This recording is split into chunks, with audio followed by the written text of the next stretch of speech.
Arc 5, Chapter 41, Heroic Reveries. You sure came back early. As they returned to the city hall, Anastasia greeted them with a somewhat strained smile. Having left the building full of bravado only to return like this, Anastasia's face was quite honestly the last face Subaru wanted to see. But this was no time to be concerned with such feelings. Yeah, I'm back. But I'll head out again as soon as I'm done here. There's just something I have to try in the city hall first. Did you come up with something again? I got a bad feeling about this. Well, the first shelter was a horrible sight. I mentioned that in the conversation mirror already, and I think the influence of wrath must have affected the other shelters as well. So they've succumbed to the sharing of emotions. It's not like I don't feel it myself. If I let my mood drop, it feels like it'll just keep on dropping forever. But I guess it works a little differently on everybody. Subaru nodded in agreement with Anastasia's analysis. In fact, Subaru had also noticed the same on the streets. The effectiveness of Sirius's authority varied drastically according to the distance between them. Perhaps simply being aware of the authority's existence could help alleviate its effects as well. The fact that Subaru had been able to calm Garfiel and Al down in that way proved this. I don't know how the shelter got like that, but I can't help but worry about the same thing happening to the main force bunched up here. I'd really rather not come back here, only to get caught up in another blood sacrifice or something. Well, you don't need to worry about that. Luckily, we only have intelligent, rational people here. Though I can't say the same about the guy who's always screwing up the mood.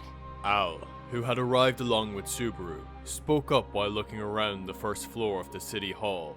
Hearing him, Anastasia snorted, putting a stop to Al's smart assery with a jab. Seeing Al reply with a silent shrug, Anastasia turned back to Subaru. So, what are you planning to do? You came back because you had an idea, right? Right. By the way, where's Julius? He isn't with you? I don't like being bombarded with question after question, you know. Julius has been acting a little strange. I think part of it's because we haven't found Joshua yet, but I have a feeling that's not all. Acting strange? Now that you mention it, he was a little strange, wasn't he?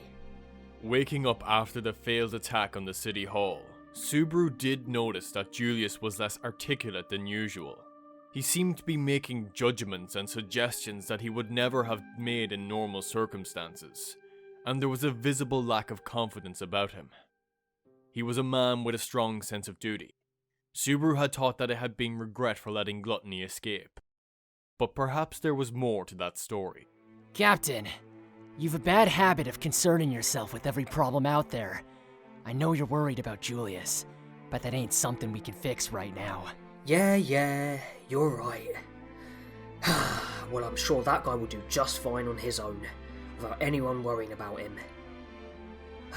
Compared to that, we got our own things to deal with. Anastasia-san, the broadcasting meteor on the top floor is still in working condition, right? Like, it's not broken. Nor did we lose the instruction manual or something? Brought back by Garfiel's reminder, Subaru asked this question. On the receiving end, Anastasia blinked her round eyes a few times before answering. It's not broken, and I've worked with similar devices before, so that's fine. But what are you planning to do with it? Seeing the surprise in Anastasia's eyes, Subaru scratched his cheek. Even though he had expected her to oppose it, it was the only plan he could think of. In terms of minimizing casualties, it would also be the most effective measure. As I said in the communication mirror, the area is currently under the authority of Wrath's influence. The shelter we visited became washed in blood because some small irritation was allowed to fester. The slightest negative emotion could spiral into an extreme disaster. It's scary.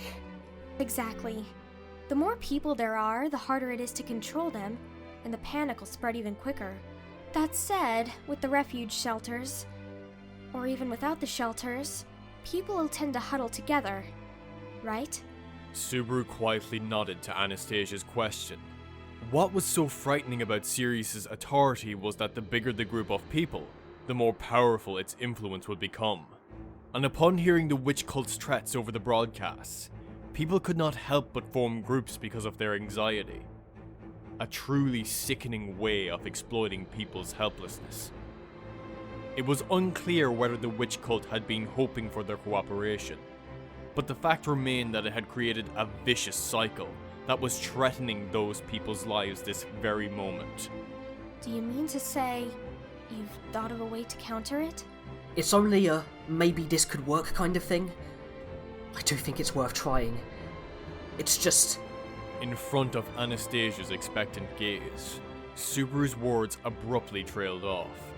Seeing this, Anastasia narrowed her eyes as if to peer into Subaru's innermost thoughts, while Subaru exhaled a deep breath. Once we start doing it, everything will be heard by the witch cult, word for word.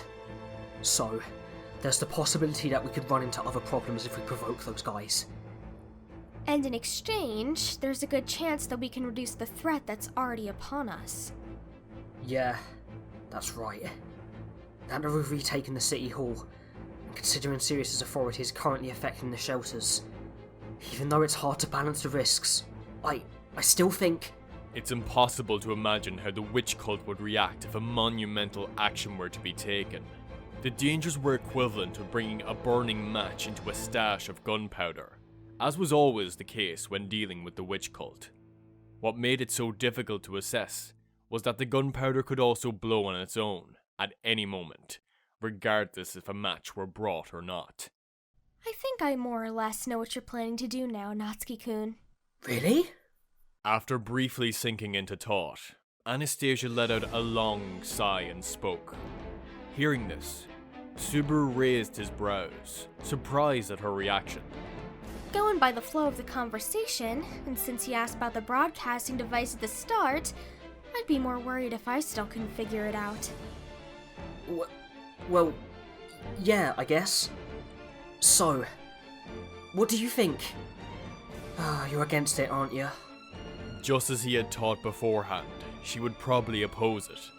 Therefore, Subaru would have no other choice than to clear the giant hurdle of convincing Anastasia in a war of words. What am I gonna do with you?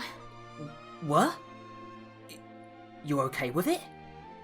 Logically speaking, it'd be the best course of action. No matter how much I like winning, if it means leaving a mountain of corpses behind by the time we defeat the witch cult, there'd be too bad of an aftertaste left in the mouth. Getting that unexpected answer, for a moment, Subaru was stunned. Meanwhile, Anastasia bit her lip as if trying to deal with some indigestible emotion inside her. But it was Garfiel who broke the silence. Yo, Captain! Nanchan! What are you guys talking about? Such an unperceptive child. Even my Ricardo could have figured it out. To Garfiel, who was left out of the loop, Anastasia tossed that unsparing remark. Garfiel gritted his fangs in annoyance, but Al patted his shoulder from behind, laughing at Garfield as the latter turned around. Basically, what bro's thinking is this. Rather than trying to stop the authority of Wrath from spreading throughout the city, it'd be quicker and easier to try to turn it around to our advantage instead. Turn it around? What are ya? Sirius's ability is to share emotions. When people get anxious and afraid, that emotion swells as more people bunch together, until eventually it gets set off by something insignificant and explodes.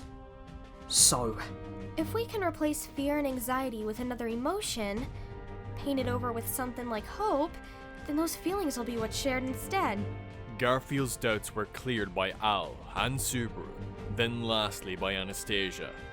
While listening, Garfield's eyes grew wider as he leaked a groan of understanding. Ah, so that's it. Then they won't be killing each other. And if things go well, even the ones whose spirits were broken will return to the fight. if they're engulfed by the atmosphere around them, even seasoned fighters would be unable to stand. If we can release them from that anxiety, I think we won't have any problem bolstering our forces anymore. Ain't that awesome? Do it, Captain! We got that meteor, so the sooner we start... Wait. It's not all that simple. It's not like I hadn't considered it myself.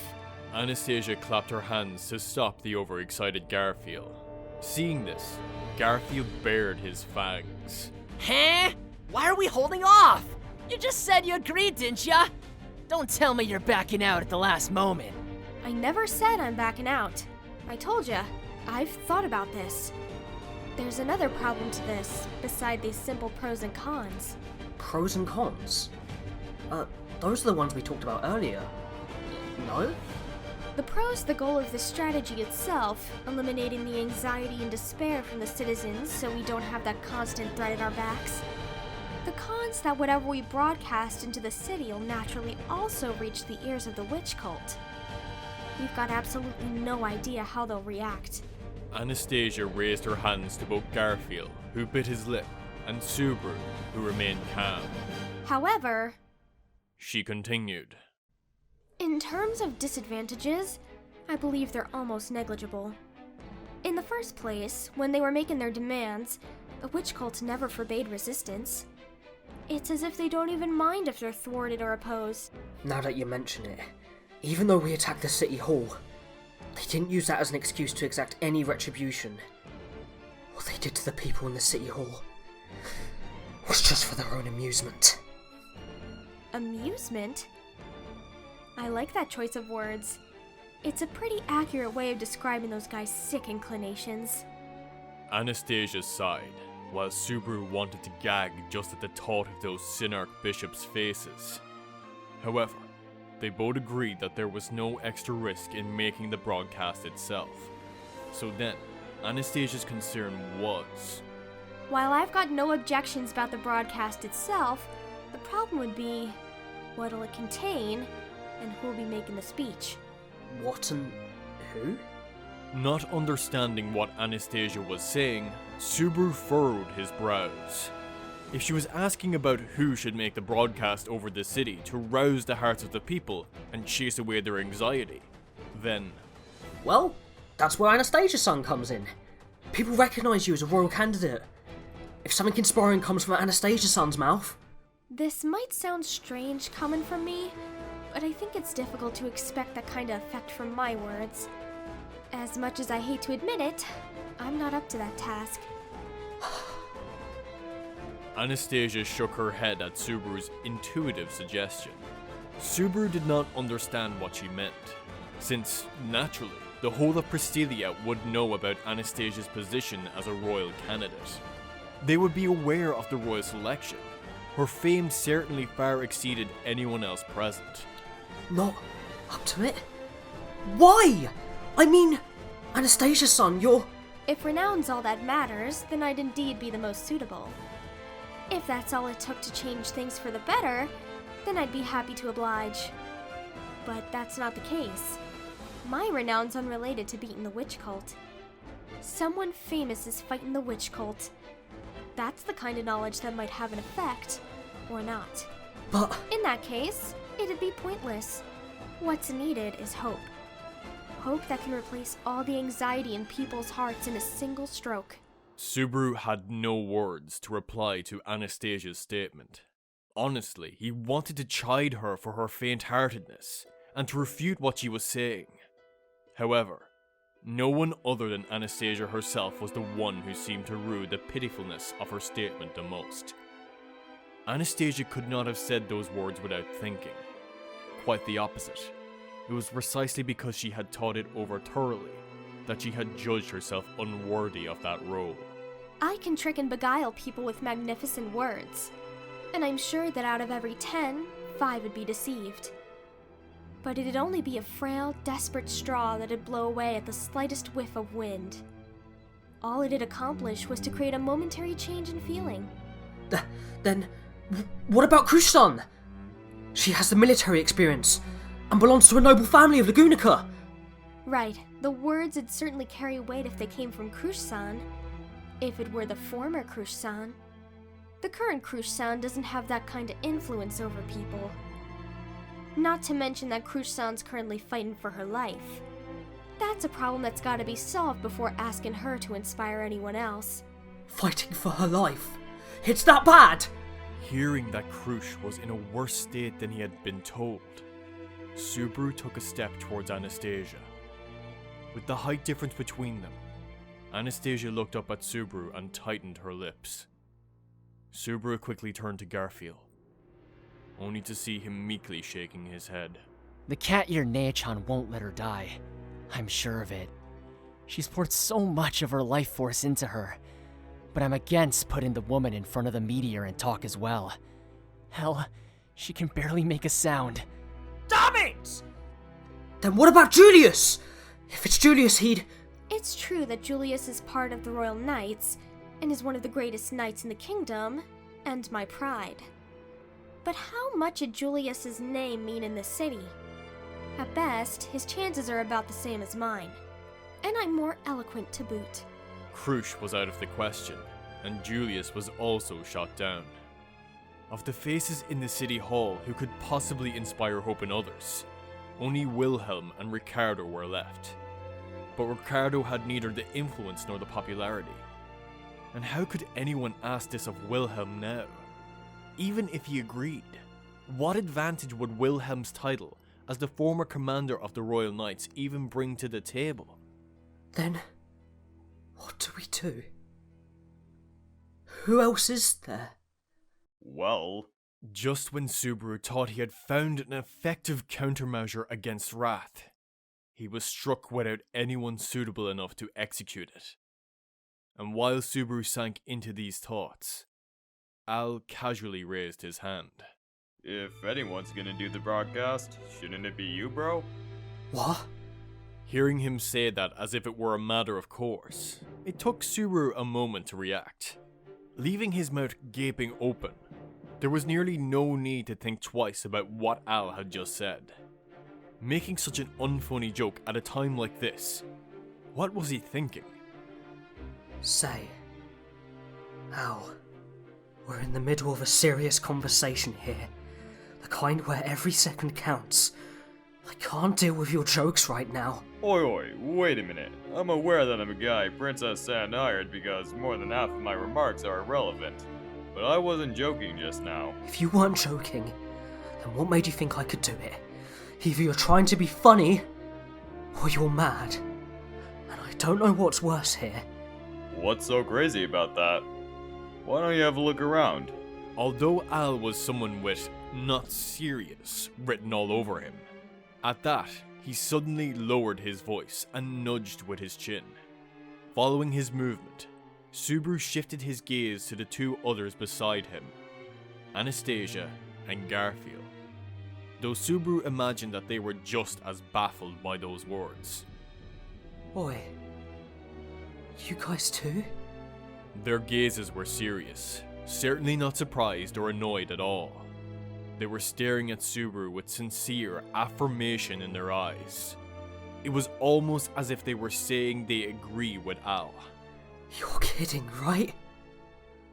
Why do you look like you're all in agreement?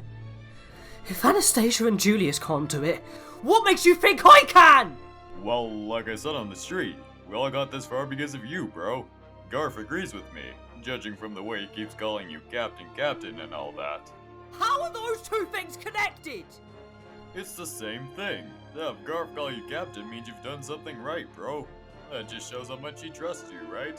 You seem to think what you did wasn't that big of a deal for some reason. But aside from you, who else in this world, let alone this city, can say they've defeated Sloth and the Witch Cult? Al brought his face right up to Subaru's. His cold helmet bumped into Subaru's forehead, and a small warmth could be felt through the firm feeling of metal, coming from Al's forehead on the other side. For a moment, feeling himself pierced through by his invisible eyes, Subaru held his breath. In a city occupied by the Witch Cult, there is a man who's killed a Witch Cult Cid Archbishop. Aside from someone who meets that condition, who else can raise the hopes and expectations of people? Aside from you, bro, the only person who's able to do that is Reinhardt, and you're the only one here. Getting hit with another bump to the forehead, Subaru stumbled backwards. Watching Subaru back away with his hand on his forehead, Al shrugged. I'm of the same opinion. If anyone can do it, it can only be Natsuki-kun. Anastasia. Saying this, Anastasia looked down at Subaru, who was still in the same position. It was an expression that seemed to be lamenting her own powerlessness, all the while entrusting that hope to someone else. Only after seeing that expression did Subaru finally notice the great expectations that had been placed on him. Garfiel, you think so too? I don't know any details about you killing this in something of sloth. But yeah, I'm thinking the same thing. At Subaru's quiet question, Garfiel scratched the short hair on his head. If there's a voice in this city that can become people's hopes, I'd say that voice be yours, Captain. If you really give it your all, I got a feeling you can do it. That's what I think. That was a baseless and tremendously heavy brand of trust. Surprised and holding his breath, Subaru clearly understood the magnitude of the fate placed in him.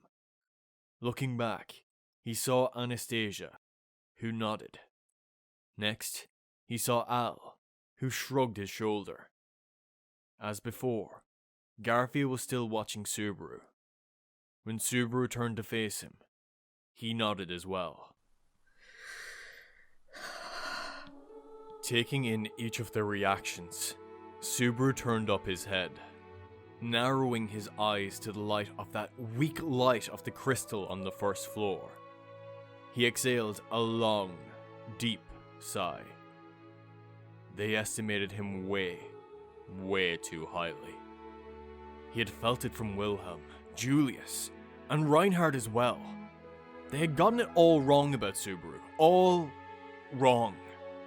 They themselves were so much better, had worked so much harder, and were so much nobler than he was.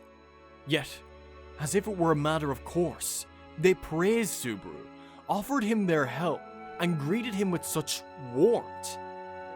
That fact had always tormented Subaru. When the person he respected, and the person he did not want to lose to, and the person he could never reach towards all gave him their affirmation, it was not just a simple matter of being overjoyed. It made him anxious. That someday, on the day his true self was finally exposed, he would surely disappoint them. Upon the realization that the real Subaru was actually pathetic, weak, and hopeless, surely they would be saddened, and would regret the warmth that they had shown him. That was what he had always taught. And yet, Al, Garfiel, and Anastasia had such expectations of Subaru. On the verge of being crushed by its weight, Subaru had pushed himself to his limit, and yet his limit had not been reached in slightest. And so, he kept piling on weight upon weight as he tried to live up to that expectation over and over. This was the road Natsuki Subaru had chosen. The road he had once promised to a single girl that he would take. Her only hero's road. But, one way or another, he was no longer just her hero. What Subaru was carrying now was... If you do this, bro, from now on it'll be heroic reveries you're carrying on your back. Al suddenly gave this warning to the silent Subaru.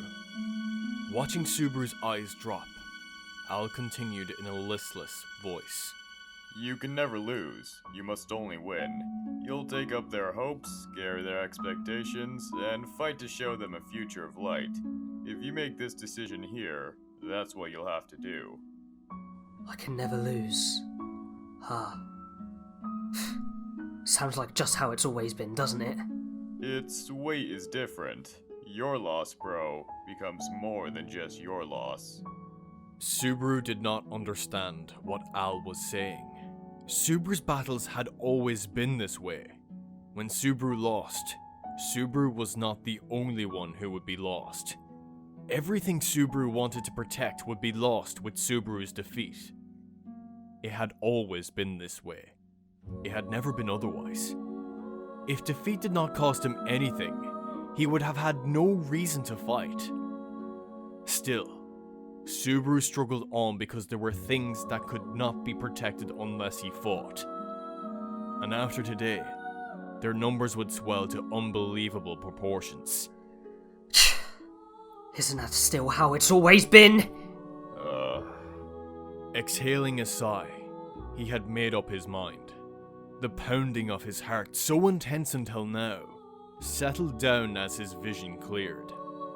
Though he could not see Al's face, he could sense that Al was holding his breath, watching him with an astounding expression.